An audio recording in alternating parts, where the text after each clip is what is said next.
Namaste.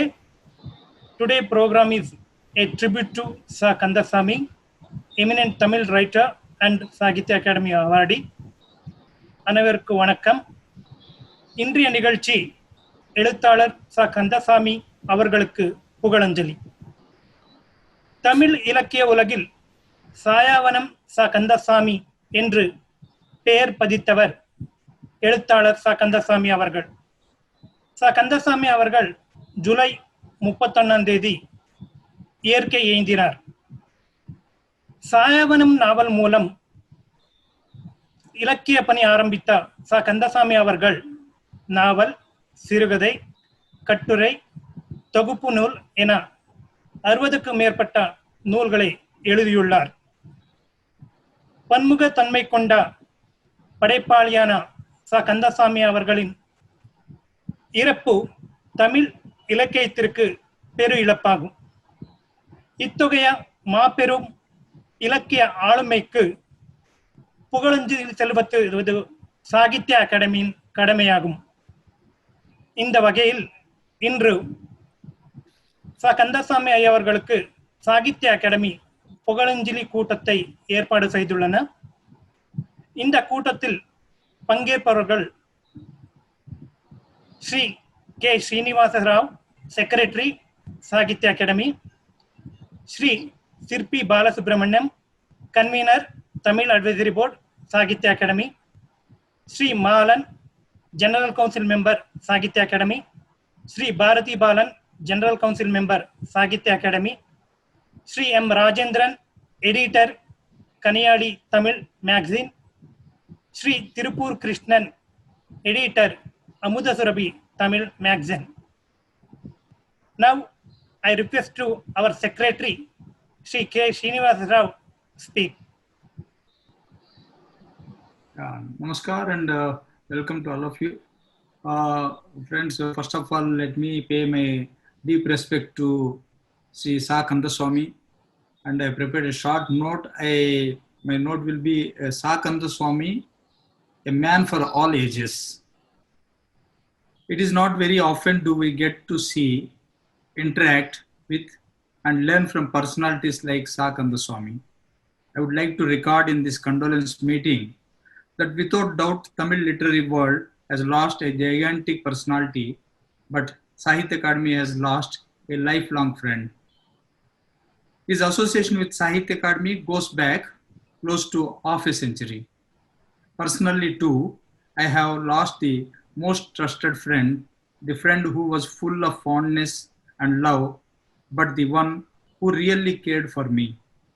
That is why he would not hesitate for a second to advise me on anything if he felt some improvement from my end is required in that respect. As a writer, he figures among the greatest in Indian literature. He was a born storyteller.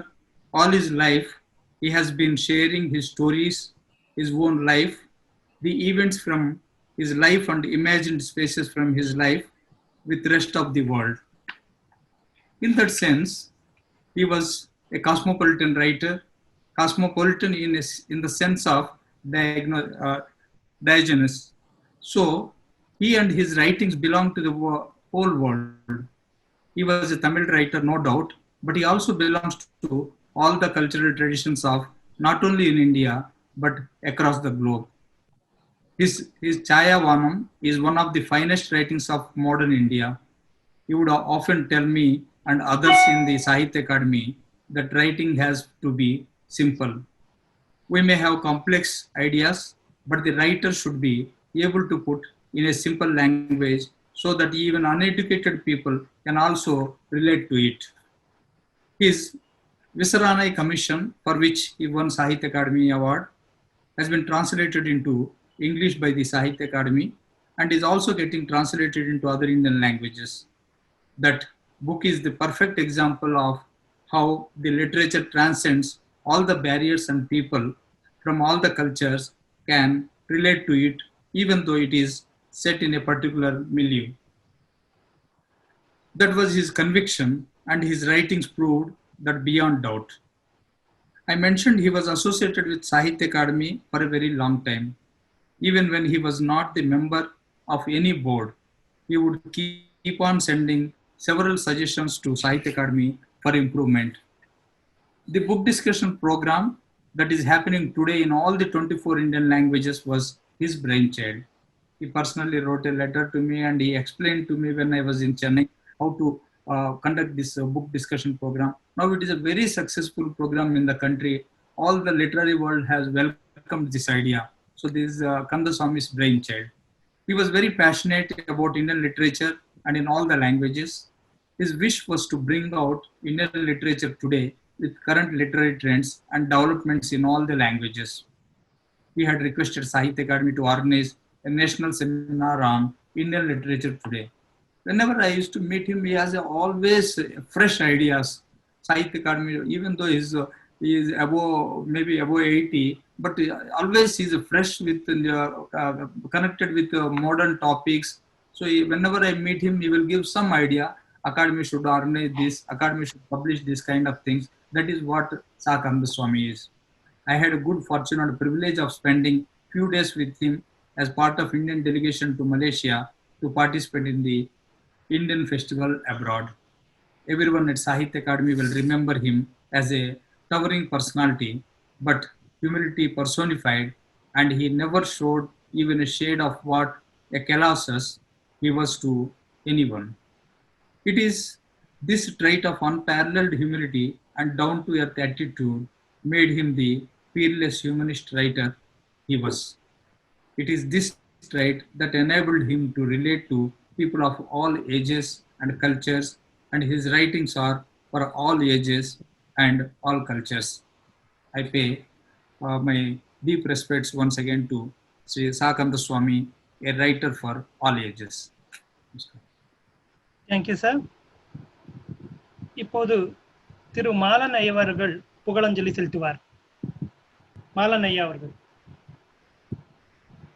நண்பர்கள் அனைவருக்கும் வணக்கம்.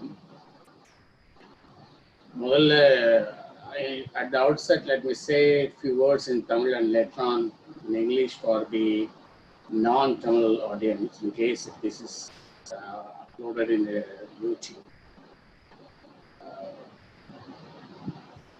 கந்தசாமி என்கின்ற நண்பரை நாம் உடல் ரீதியாக இழந்தோம்.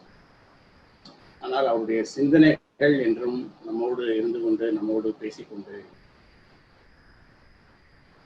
சா கந்தசாமி என்பவர் ஒரு 2 கைகளும் 2 கண்களும் 2 காதுகளும் 2 கால்களும் கொண்ட ஒரு உடல் மட்டுமல்ல. சா கந்தசாமி என்பவர் எண்ணங்களால் வாழ்பவர்.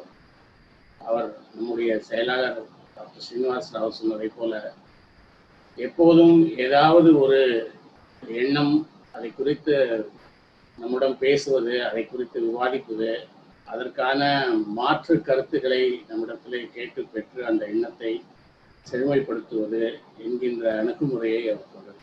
எனக்கு இப்போதும் கந்தசாமியினுடைய குரல் காதில் கேட்டுக்கொண்டே, ஏனென்றால் அவரோடு நான் நிறைய பேசியிருக்கிறேன், நிறைய விவாதித்திருக்கிறேன். அவர் இலக்கிய உலகில் அடியெடுத்து வைத்த சில வருடங்களுக்குள்ளாக எங்களுக்குள் அறிமுகம் ஏற்பட்டது.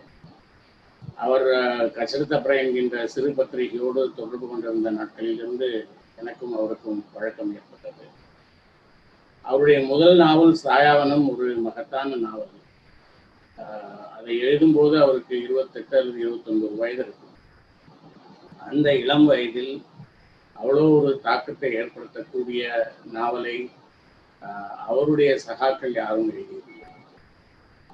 அதில் பேசப்பட்ட விஷயமும் அன்றைக்கு மிகவும் தனித்துவம் வாய்ந்த ஒரு விஷயம். சுற்றுச்சூழலை பற்றிய ஒரு விஷயம், நகர்மயமாதலை பற்றிய ஒரு விஷயம்.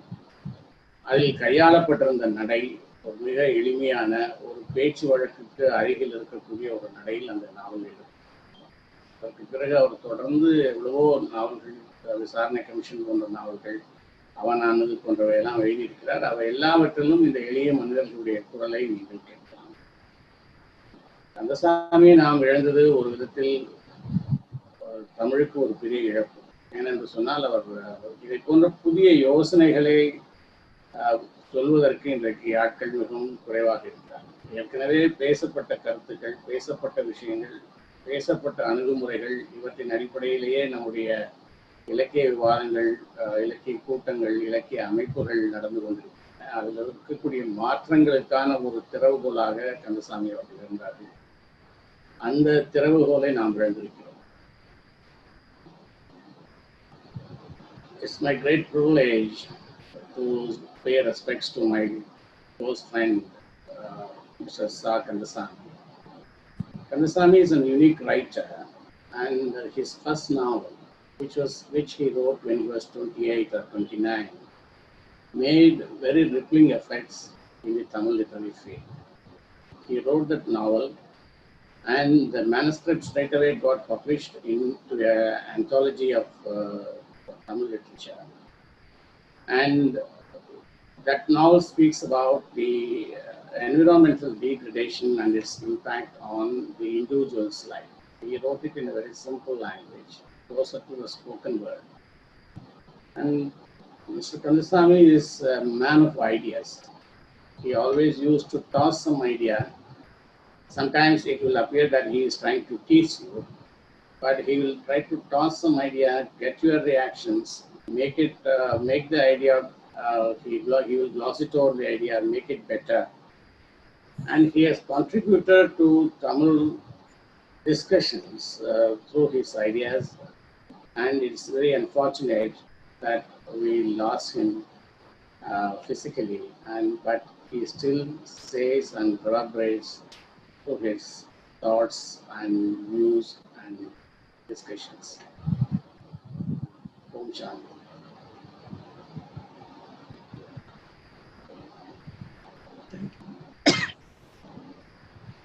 Thank you, sir. Now I request Bharati Balan sir புகழஞ்சி செலுத்துவார். அனைவருக்கும் இனிய வணக்கம். முதலிலே நம் அன்பிற்கும் மதிப்பிற்கும் மரியாதைக்கும் உரிய நாம் எல்லோருடைய நெஞ்சிலும் மிக ஆழமாக பதிந்துவிட்ட சா கந்தசாமி அவர்களுக்கு என்னுடைய புகழஞ்சலியை இங்கு என்னோடு அவருக்கு அஞ்சலி செலுத்த வருகை புரிந்துள்ள அத்துணை எழுத்தாளர்களுக்கும், குறிப்பாக சாகித்ய அகாடமியுடைய பொதுக்குழு உறுப்பினர் மாலன் அவர்களுக்கும், செயலாளர் ஸ்ரீனிவாசராவ் அவர்களுக்கும், எழுத்தாளர் திருப்பூர் கிருஷ்ணன் அவர்களுக்கும், ராஜேந்திரன் அவர்களுக்கும் என்னுடைய வணக்கத்தை. உண்மையிலே சா கந்தசாமி அவர்கள் நமக்கு இன்றும் ஒரு வியப்புக்கு உரிய மனிதராகவே இருக்கிறார்.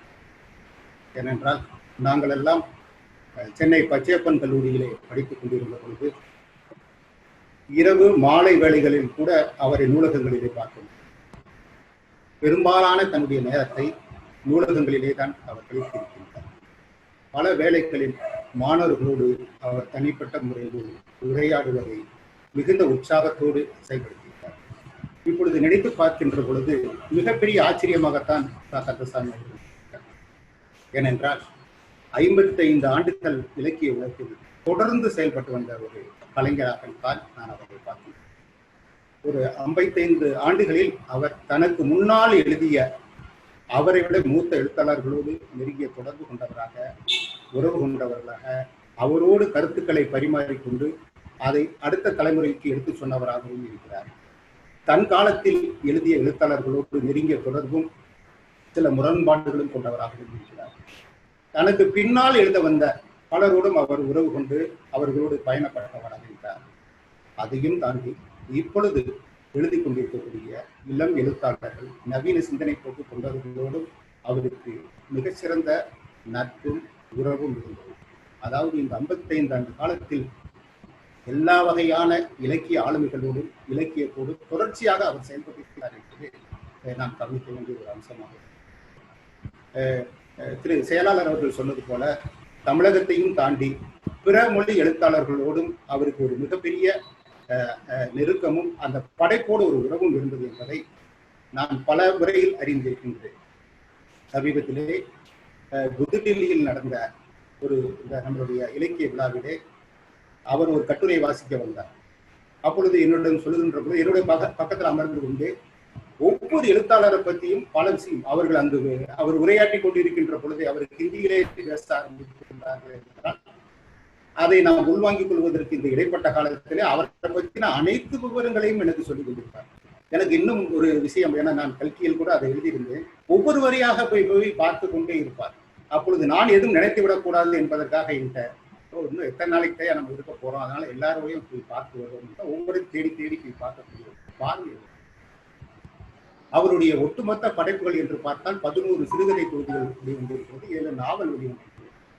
இது எண்ணிக்கையில் மிக பெரிது என்றாலும் கூட அடர்த்தியில் ஒரு தனி கவனம் பெற்றது. திரு மாலன் அவர்கள் அவருடைய அந்த சாயாவனம் நாவலை பற்றி மிக தெளிவாக குறிப்பிட்டார். செயலாளர் அவர்களும் அதில் குறிப்பிட்டார். அது சுற்றுச்சூழலை பற்றி பேசாத காலத்தில் பேசிய நாவல் என்பது மட்டுமல்ல, பல்லுயிர் பெருக்கம் என்கின்ற அந்த உயிரின வாழ்வை பற்றியும் அந்த நாவலிலே பதிவு செய்திருக்கிறார். அதிகம் கவனிக்கப்படாத, அதாவது அறிவியல் மட்டத்திலே பேசப்பட்ட வந்த ஒரு விஷயத்தை கிட்டத்தட்ட 350க்கு மேற்பட்ட உயிரினங்கள் அழிந்து வருவதாக இன்று கணக்கெடுப்பிலே சொல்கிறார்கள். அதன் பல உயிரினங்களை பற்றி அந்த நாவலிலே பதிவு செய்திருக்கிறார். அந்த வகையிலும் அது ஒரு சிறப்பு வாய்ந்த ஒரு படைப்பு என்று சொல்லலாம். அதே போல ஹெமிங்வேயோட அதே தரத்துக்காக அவருடைய தட்டையின் மீது 4 கண்கள் என்ற சிறுகதை வந்து மிக மிக கவனம் பெற்று பேசக்கூடிய ஒரு சிறுகதையாக அவருடைய படைப்புகளை பற்றி அவரே பல இடங்களில் சொல்லியிருக்கிறார். மிக எளிமையாக அவருடைய படைப்புகளை நாம் புரிந்து கொள்ள வேண்டுமென்றால் அவர் அடிக்கடி சொல்லக்கூடிய வார்த்தை கதையை கதையிலிருந்து வெளியேற்ற வேண்டும் என்பது திரும்ப திரும்ப அவர் 40 ஆண்டுகளுக்கு முன்பே அப்படியான ஒரு வாசகத்தை அவர் முன்மொழிகிறார். அதனுடைய பொருள் என்னவென்றால், கதை என்பது கதை சமகாலத்தில் நடக்கக்கூடியதை ஒரு வரைமுறைக்குள் சொல். ஆனால் அவருடைய மொழி என்பது மிக எளிமையான மொழி. அந்த எளிமையான மொழிக்குள் ஒரு நீண்ட வாழ்வை, மிகப்பெரிய ஒரு அனுபவத்தை கடத்தி வாசகனுக்கு கொடுக்கக்கூடிய ஒரு ஆற்றல் அவருடைய எழுத்துக்கு. அதைத்தான் அவர் சொல்கிறார். ஒரு மரபார்ந்த முறையில் கதை சொல்லுகின்ற ஒரு பண்பிலிருந்து மாறி மிக ஆழமாக சொல்லப்படாத பல செய்திகளை இன்னொரு வாசகம் அவருடைய புகழ் வாசகம் சொல்லப்பட்டதிலிருந்து சொல்லப்படாதது என்ற ஒரு விஷயத்தை சொல்வார். அது பல மொழிகளிலே அது பேசப்பட்டாலும் கூட அவர் சொல்ல வரக்கூடிய செய்தி என்னவென்றால், வாசகனை தனக்கு, அதாவது எழுதுகிறவனுக்கு இணையாக பாவித்து உணர்வுகளை கடத்தக்கூடிய ஒரு பண்பு அவருடைய அந்த எழுத்துக்களிலே இருக்கிறது என்பதை மிக தெளிவாக மத்திய நம்மளுடைய செயலாளர் ஒன்று சொன்னார். சாகித்ய அகாடமியில் அவர் உறுப்பினராக இல்லாத பொழுதும் கூட சாகித்ய அகாடமிக்கு மிகப்பெரிய பங்களிப்பு செய்திருக்கிறார். இந்த ஆண்டு பிப்ரவரி மாதம் நம்மளுடைய செயலாளருக்கு உறுப்பினர்கள் அனைவருமே பல ப்ரப்போசல்ஸ் திட்டத்தை நம்ம கொடுத்தோம். நானும் கூட கொடுத்தேன். சில திட்டங்களை நாங்கள் எல்லாம் இன்னும் தொடங்காத பொழுது அந்த திட்டத்தை எல்லாம் அவர் நிறைவேற்றி ராஜு அவர்களிடம் சமர்ப்பித்திருக்கிறார் என்ற செய்தியை நினைக்கிற போது ஆச்சரியமா இருக்கு. உதாரணத்துக்கு உன்னை சொல்ல வேண்டும் என்றால், ரயில் கதைகள், அதாவது தமிழ் இலக்கியங்களில் தமிழ் சிறுகதைகளில் ரயிலை பற்றிய பதிவு எப்படியெல்லாம் வந்திருக்கிறது, ரயில் வருவதை பற்றி மட்டுமல்ல ரயில் பயணங்களை பற்றிய ஒரு பதிவையும் இது போன்ற பல எல்லாம் தொகுத்து ஒரு திட்டத்தை நம்ம முன் வைத்தார். அதை நிறைவேற்றி கொடுத்திருந்தார் என்பது அவருக்கு அதுக்கு மேலோட ஆர்வம் இதை காட்டுகிறது. அதே போல சாகித்ய அகாடமிக்காக நவீன தமிழ் சிறுகதைகள் என்று ஒரு தொகுப்பை அவர் வழங்கினார். அது மிக அதிக அளவிலே, குறிப்பாக கல்வி குழுவிலே மிக அதிவிலே கவனத்தை பெற்ற ஒரு தொகுப்பு என்கின்றே நமக்கு அது மகிழ்ச்சியாக. அதே போல அவருடைய நெருங்கிய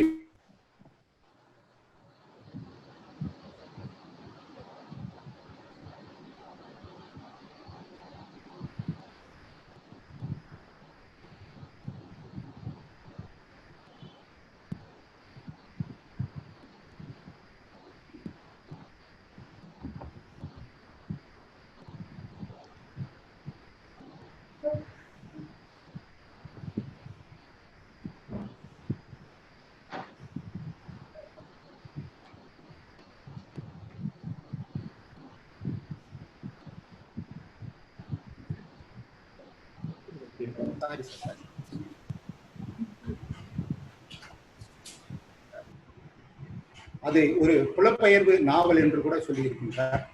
அந்த வகையிலே அவர் சமீப காலங்களாக அவருடைய சிந்தனையை ஆட்படுத்தியிருந்த ஒரு சிந்தனை என்னவென்றால், அதாவது தமிழ் படைப்புகளில் புலம்பெயர்வு எந்த அளவுக்கு இடம்பெற்றிருக்கின்றது என்பதை ஆராய்வதை ஒரு ஒரு நோக்கமாக கொண்டு, ஒரு தேடலாக கொண்டு ஒரு பயணத்தை அவர் செய்கிறார். சாகித்ய அகாடமியின் சார்பில் கூட மாயவரம் கல்லூரி ஒன்றிலே தமிழ் நாவல்களில் புலம்பெயர்வு என்பதை குறித்து ஒரு பெரிய கருத்தரங்கை நடத்தி இருக்கின்றார் என்பது ஒரு முக்கியமான ஒரு செய்தியாகும். அவரை பொறுத்தவரை, அவருடைய பண்புகளை பொறுத்தவரை அவரை மூன்று விதமாக பார்க்கலாம். ஒன்று, ஆழ்ந்த படைப்பாளி என்ற நிலையில் ஒரு பார்வை. இரண்டாவதாக, ஒரு ஆவணப்பட இயக்குனர், அது ஆவணப்படத்தை தயாரிக்கக்கூடிய ஒரு நிலையில் அவரை பார்க்க முடியும். மூன்றாவதாக, இதை மூன்றையும் கடந்து ஒரு ஆய்வாளராக அவர் செயல்பட்டிருக்கிறார். அந்த ஆய்வாளர் என்ற முகம் பலருக்கும் தெரியாது. அவர் கல்வி புலங்களை பற்றியும் கல்வியில் இருக்கக்கூடிய பேராசிரியர்களை பற்றி தொடர்ந்து மிக கடுமையாக விமர்சனம் செய்து இருந்தாலும் கூட அவர் கல்வி புலங்களோடும் பேராசிரியர்களோடும் மிக நெருங்கிய உறவு கொண்டு ஆய்வு பண்புகளை, தனக்குள்ள ஆய்வு பண்புகளை அவர்களோடு பகிர்ந்திருக்கிறார் என்பதையும் நான் மிக கவனிக்கிறேன். 10 ஆண்டுகளுக்கு முன்பு எனக்கு இன்னும் நினைக்க வியப்பாக இருக்கக்கூடிய விஷயம் என்னவென்றால், 10 ஆண்டுகளுக்கு முன்பு மைசூரிலே உள்ள இந்திய மொழிகளின் நடுவர் நிறுவனத்திலே நான் ஒரு குழுவில் உறுப்பினராக இருந்தேன். அப்பொழுது பலர் பலவிதமான திட்ட முன்மொழிவுகளை அங்கே வழங்கினார்கள். ஆனால் சா கந்தசாமி அவர்கள் 3 திட்ட முன்மொழிவுகளை கொண்டு வந்து அங்கே வந்து அதை வெளிப்படுத்தினார். அவர் வெளிப்படுத்திய அந்த நிகழ்வு ஒரு ஆராய்ச்சி, ஒவ்வொன்றும் ஒரு ஆராய்ச்சி செய்து 50 பக்கங்களுக்கு மேலாக அதனுடைய வேரிலிருந்து தொடங்கி கிளை வரை சொல்லியிருந்தார். ஒன்று, திருவாரூர் தேரோட கட்டமைப்பு.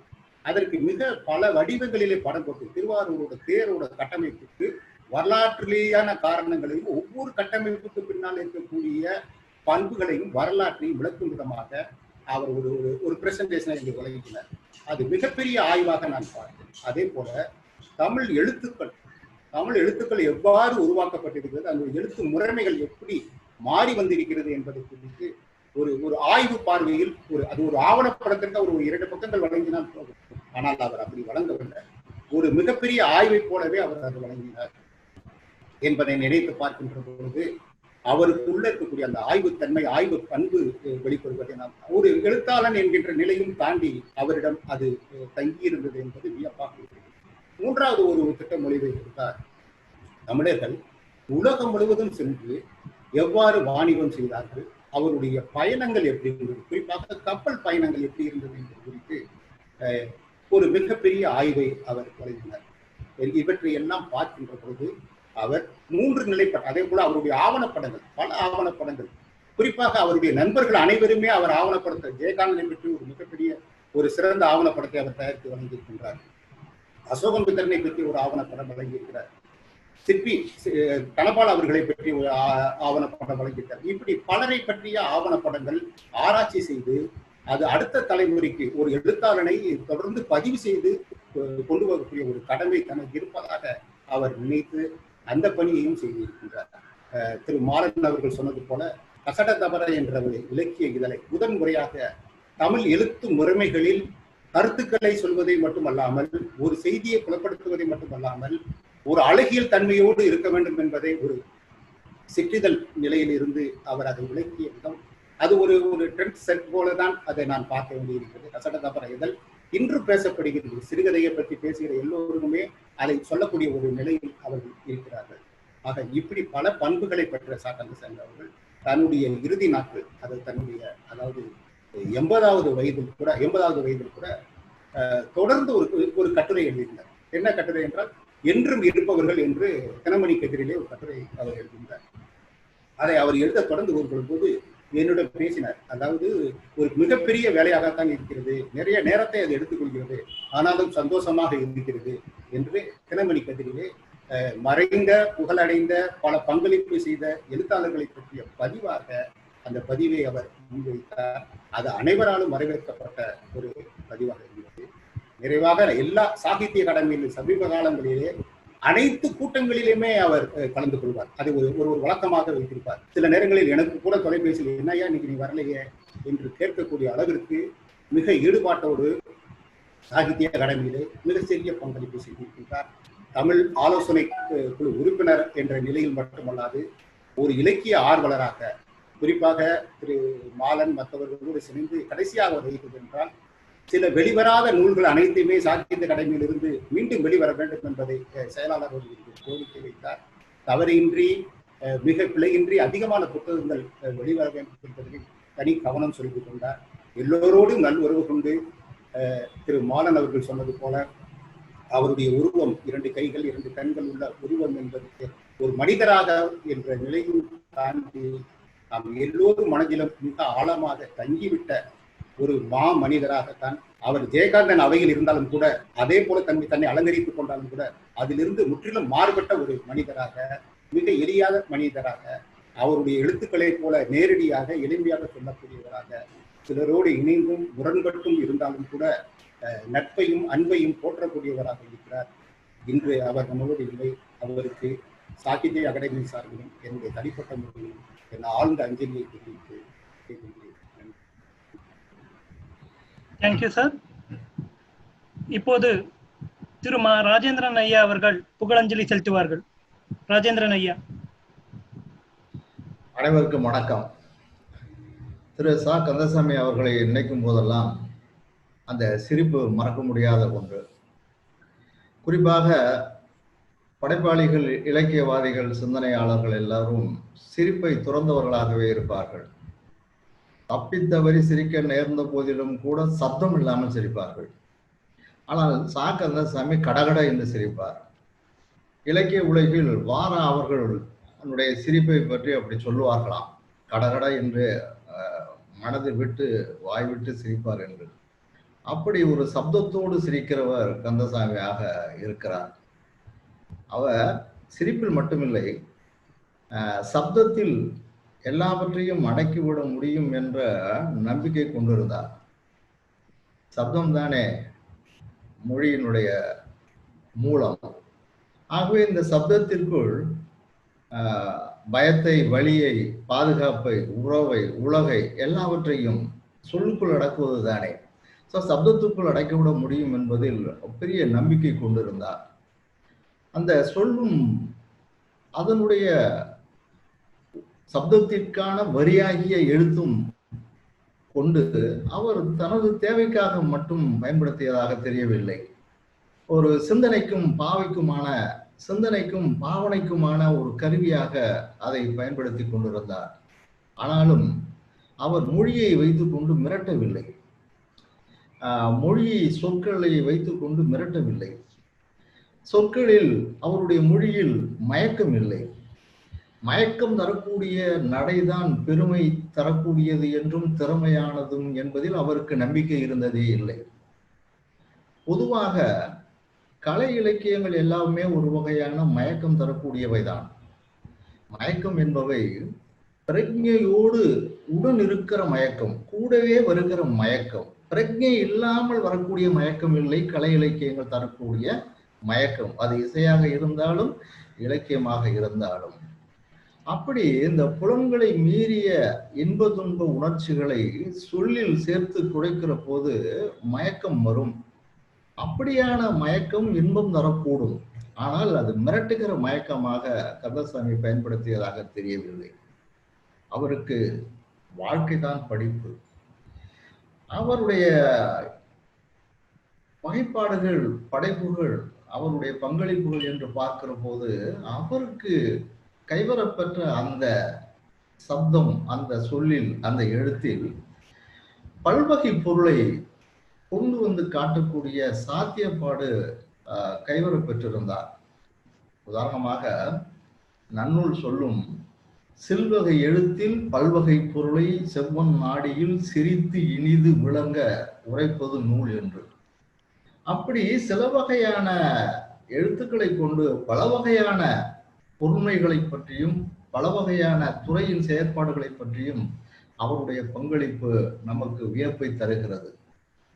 அடுத்ததாக அவர் தனி நபர்களுடன் எப்படி அன்பாகவும் முரணாகவும் இருந்தாரோ அப்படியே படைப்புகளோடும் அவருடைய படைப்புகளோடும் இருந்தார்.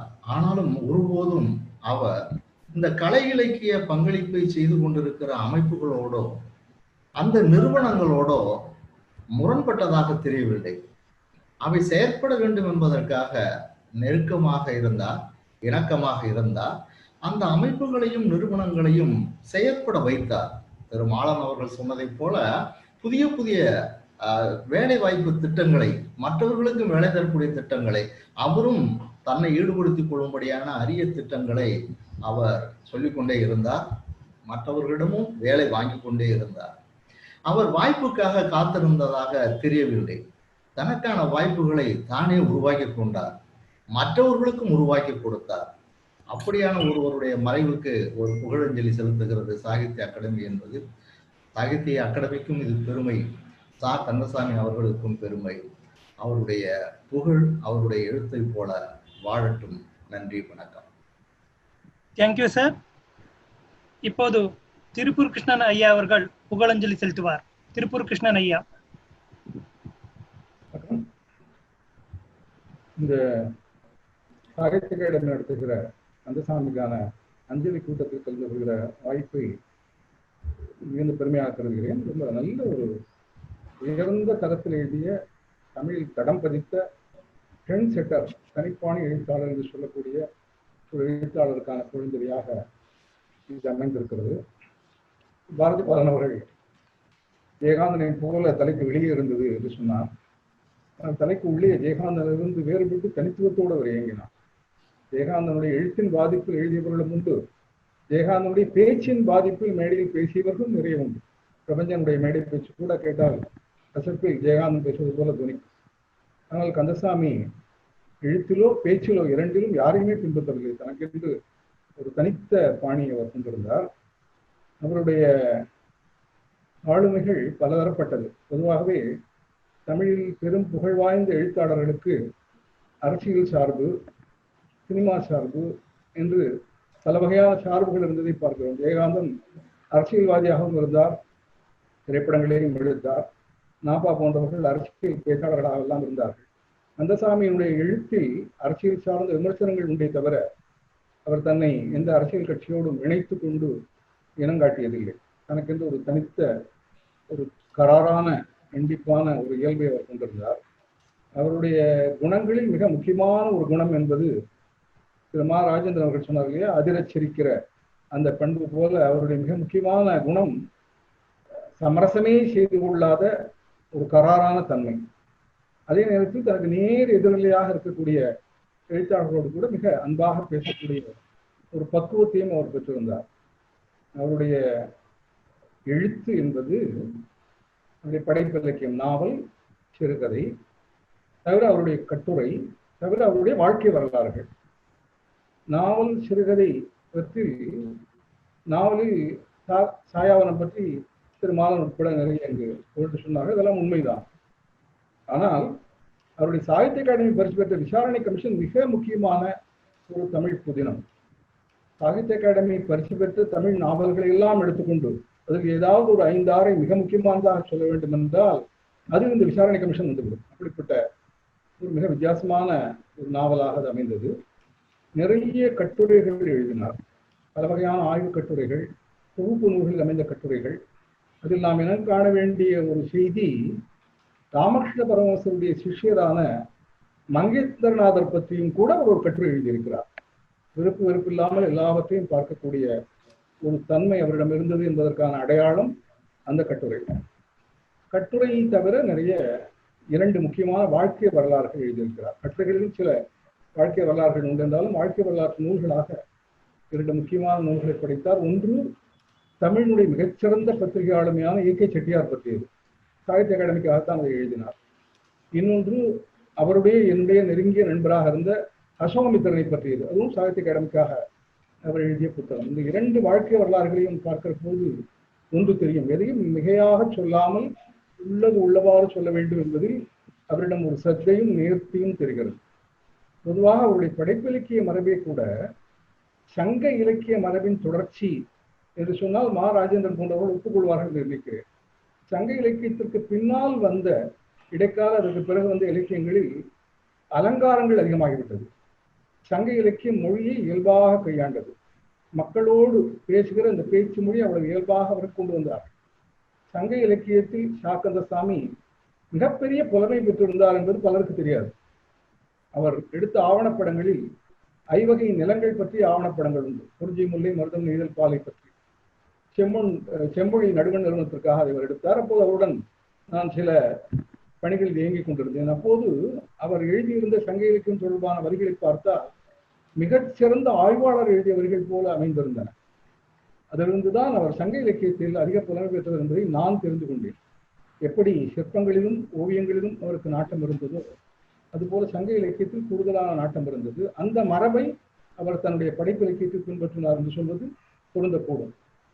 இப்படி ஆவணப்படங்கள் எடுத்த அவர் ஏற்கனவே இங்கு சொல்லப்பட்டது மாதிரி ஜெயகாந்தன், அசோகமித்திரன், சிற்பி தனபால் பற்றிய ஆவணப்படங்கள் மட்டுமல்லாமல் செம்மொழி நிறுவனத்துக்காக எடுத்த சங்க இலக்கியம் தொடர்பான ஆவணப்படங்கள் மட்டுமல்லாமல் வேறும் பல முக்கியமான ஆவணப்படங்களையும் இயக்கினார். தொடக்க காலத்தில் சைக்கிள் என்று ஒரு ஆவணப்படம் அவர் எடுத்தார். அவர் ஆவணப்படம் எடுத்த பொழுது அதில் என்னையும் அசோகமித்திரனையும் எங்கள் சைக்கிள் சார்ந்த அனுபவங்களை பேச வைத்தார். அதற்கு முக்கிய காரணம், அந்த காலகட்டத்தில் நானும் அசோகமித்திரனும் சைக்கிளில் தான் சென்னையில் எல்லாம் பயணித்துக் கொண்டிருந்தோம். தான் எது செய்தாலும் அந்த செயலை ஆராய்ந்து பொருத்தமான நபர்கள் மூலமாகத்தான் அவர் செய்வார் என்பதற்கு இதுவும் ஒரு முக்கியமான அடையாளம். ஆவணப்படங்கள் மூலமாகவும் படைப்பிலக்கியம் மூலமாகவும் தன்னுடைய கட்டுரைகள், வாழ்க்கை வரலாறுகள் மூலமாகவும் தற்கால தமிழ் இலக்கியத்தில் தடம் பதித்த சா கந்தசாமியிடமிருந்து இன்றைய இளம் எழுத்தாளர்கள் கற்றுக்கொள்ள வேண்டிய முக்கியமான குணம் ஒன்று உண்டு. எழுத்துக்கும் அவருடைய வாழ்க்கைக்கும் எந்த வேறுபாடும் கிடையாது. தான் எழுத்தில் எந்தெந்த விஷயங்களை அவர் எழுதினாரோ அதை வாழ்க்கையில் அவர் பின்பற்றினார். ஜாதி மத வேறுபாட்டை அவர் புறந்தள்ளினார். ஒடுக்கப்பட்ட மக்களுக்காக அவர் தொடர்ந்து குரல் கொடுத்து வந்தார். மிகுந்த நேர்மையோடு இருந்தார். கொலைப்புற வழியில் அவர் எந்த பரிசையும் அடைந்ததில்லை. புகழுக்காக அவர் இயங்கியதே இல்லை. தொடக்க காலத்தில் கொஞ்சம் சாதாரண பேச்சாளராக இருந்தவர் மெல்ல மெல்ல மேடையில் பேசுகிற பயிற்சி பெற்று தன்னுடைய வாழ்வின் கடைசி 5-10 ஆண்டுகளில் மிகச்சிறந்த பேச்சாளராக, ஒரு தனித்துவம் வாய்ந்த பேச்சாளராகவும் திகழ்ந்தார். அவருடைய பல முக்கியமான பேச்சுக்களை சாகித்ய அகாடமி கூட்டங்களில் நான் கேட்டிருக்கிறேன். தலைமை தாங்கி நடத்தியிருக்கிறார், அவரே பேசியிருக்கிறார். இன்று சாகித்ய அகாடமி உறுப்பினர்கள் மூலமாக கிடைத்த ஒரு தகவல் மிகுந்த நிறைவளிக்கிறது. பல்வேறு முக்கியமான அகாடமியின் செயல்பாடுகளுக்கு, குறிப்பாக புத்தக மதிப்புரை போன்ற விஷயங்களுக்கு கந்தசாமி கொடுத்த கருத்துக்கள் தான் உந்துதலாக இருந்தது. இந்த வருகிற பொழுது மிகுந்த நிறைவு ஏற்படுகிறது. திரு மாலன் அவர்கள் அழகாக சொன்னது மாதிரி அவரை கொண்டவர்கள் இறப்பு கிடையாது. அவர் அவருடைய எண்ணங்களால் என்றும் வாழ்வார். அவருடைய புத்தகங்கள் இளைஞர்கள் படிப்பதற்காக காத்திருக்கின்றன. இந்த மிகச்சிறந்த வாய்ப்புக்கு நன்றி கூறுகிறேன். Thank you sir. இப்போது சிற்பி ஐயா அவர்கள் புகழஞ்சலி செலுத்துவார். சிற்பி ஐயா அவர்கள். தமிழ் எழுத்துலகுக்கு தன் அரிய படைப்புகளால் பெரிய பங்களிப்பை நல்கியிருக்கும் சா கந்தசாமி தன் 80ஆம் வயதை கொண்டாடும் தருணத்தில் நம்மிடமிருந்து விடைபெற்று சென்றிருக்கிறார். கசடதபர காலம் முதலாக அவரை நான் நன்கு அறிவேன். என்றாலும் கடந்த 25 ஆண்டுகளாக மிக நெருக்கமாக அவரோடு பழகி வருகிற வாய்ப்பை பெற்றேன். அதற்கு காரணம், சாகித்ய அகாடமியில் நாங்கள் இருவரும் பணியாற்றி வருவதுதான். அவன் ஆனது சூரிய வம்சம், விசாரணை கமிஷன் என பல சிறந்த நாவல்களை அவர் எழுதியிருந்தாலும் 1965 தம் 25ஆம் வயதில் தமிழ் இலக்கியத்திற்கு புதிய திசையையும் புதிய நெறியையும் காட்டுகிற விதத்தில் அவர் படைத்த சாயாவனம் தனித்தன்மை வாய்ந்தது. இயற்கை அழிவுக்கு எதிராக எழுந்த குரல் அது. மிக இளம் வயதிலேயே இந்த நாவலை எழுதினார் அவர் என்பது குறிப்பிடத்தக்கது. அதைப் போலவே சிறுகதை தொகுப்புகள் பலவற்றை அவர் தந்திருந்தாலும் அவர் புகழை நிரந்தரமாக்கக்கூடிய சிறுகதை தக்கையின் மீது 4 கண்கள். எந்த ஜீவனுள்ள சிறுகதை தொகுப்பிலும் அந்த கதை இடம்பெறுவதை தவிர்க்க முடியாது. இலக்கிய படைப்புகள் தவிர ஆவணப்படங்களையும் குறும்படங்களையும் எடுப்பதில் ஆர்வம் மிக்கவராக கந்தசாமி விளங்கினார். அசோகமித்திரனும் ஜெயகாந்தனும் 2 பேராளுமைகளாக விளங்கியவர்கள். அவர்கள் இருவருமே அவரிடத்தில் நெருங்கி பழகியவர்கள். ஒன்றுக்கு மேற்பட்ட சிறந்த நாவல்களை எழுதியவர் அசோகமித்திரன் என்று கொண்டாடுவார் கந்தசாமி. அதுபோலவே ஜெயகாந்தன் இல்லாத சென்னை வெறுமையாக இருக்கிறது என்று தன்னுடைய துக்கத்தை பகிர்ந்து கொண்டவர் கந்தசாமி. இந்த 2 எழுத்தாளர்களோடும் நன்கு பழகி இருக்கக்கூடிய காரணத்தினால் அவர்களை குறித்து ஆவணப்படம் எடுப்பதற்கு அவரை விட தகுதியானவர்கள் இருக்க முடியாது. மிக அருமையான ஆவணப்படங்கள் அவர்களை குறித்து அவர் எடுத்திருக்கின்றார். ஜெயகாந்தனிடத்தில் தனிப்பட்ட அன்பு அவருக்கு உண்டு. ஜெயகாந்தனுடைய சபையில் சகிருதையர்களாக இருக்கக்கூடிய வாய்ப்பு எங்கள் இருவருக்கும் ஏற்பட்டது உண்டு. சங்க இலக்கியத்தில் நவீன இலக்கியத்தைப் போலவே ஈடுபாடு கொண்டவர் கந்தசாமி. அதன் விளைவாக சங்க இலக்கியத்தை பற்றி பேசுகிற நேரத்தில் கந்தசாமி குறிப்பிடுவார், செம்மொழி தகுதியை தமிழுக்கு பெற்றுக் கொடுத்து விட்டோம் என்று சொல்லுகிறார்கள். செம்மொழி தகுதியை தமிழுக்கு பெற்று தந்தது கபிலரும் பரணரும் அல்லவா என்று உரத்த குரலில் கேட்பது கந்தசாமி அவர்களுடைய வழக்கம். அவ்வளவு ஈடுபாடு சங்க இலக்கியத்தின் மீது அவருக்கு இருந்தது.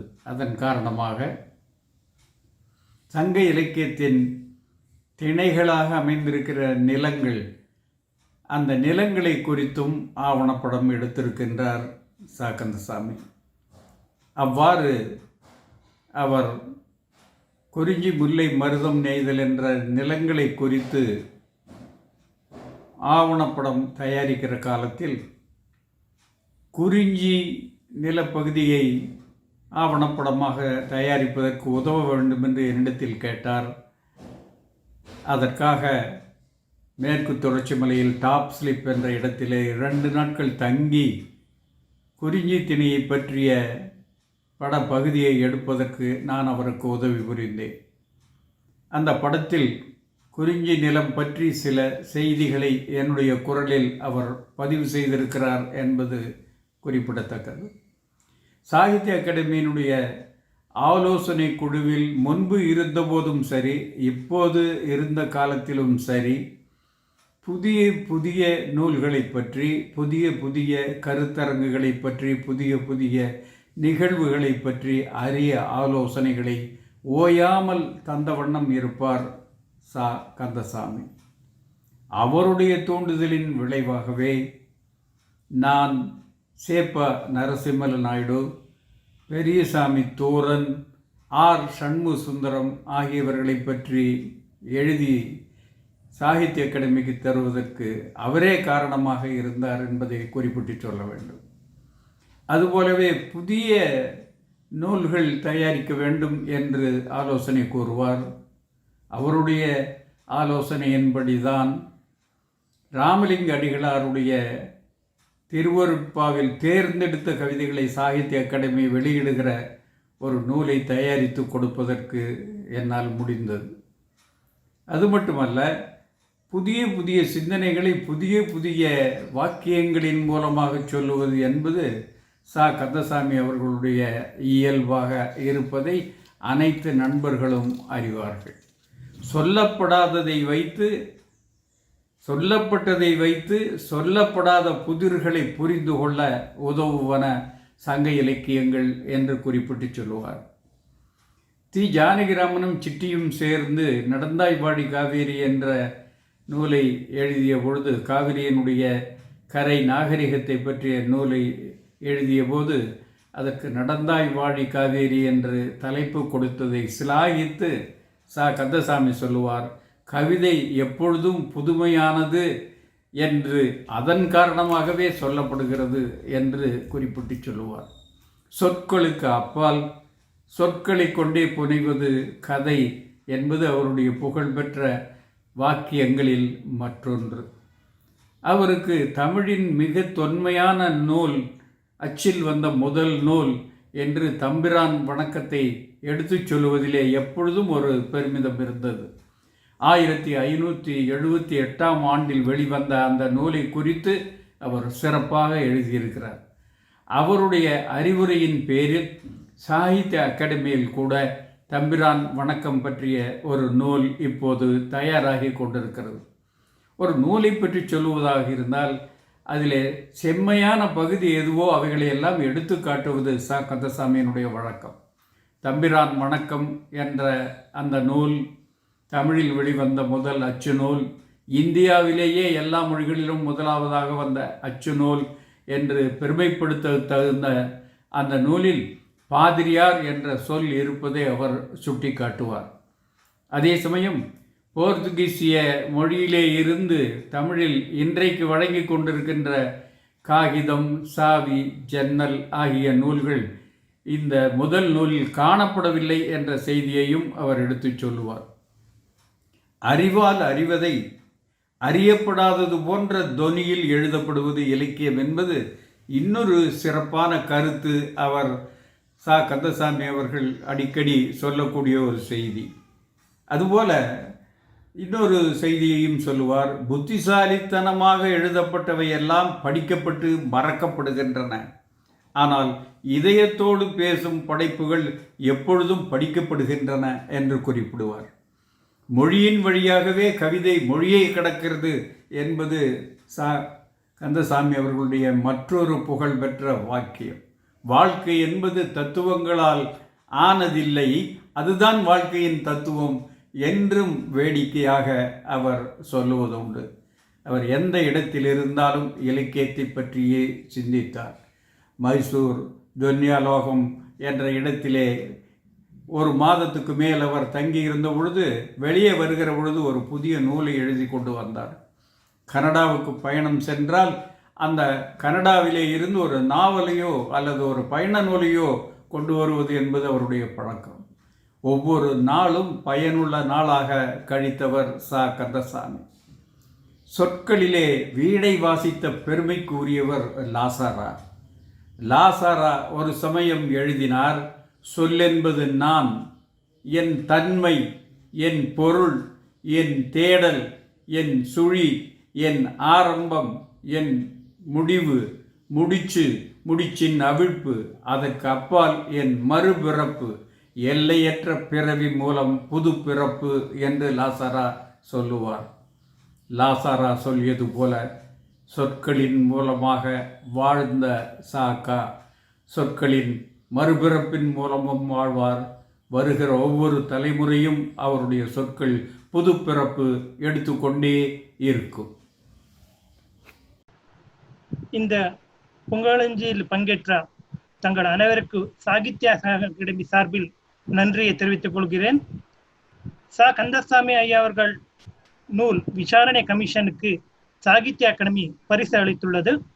இந்த நூலை சாகித்ய அகாடமி கன்னடா, தெலுங்கு, மலையாளம், இந்தி, இங்கிலீஷ் என பல மொழியில் மொழிபெயர்ப்பு செய்து பதிப்பு செய்துள்ளது.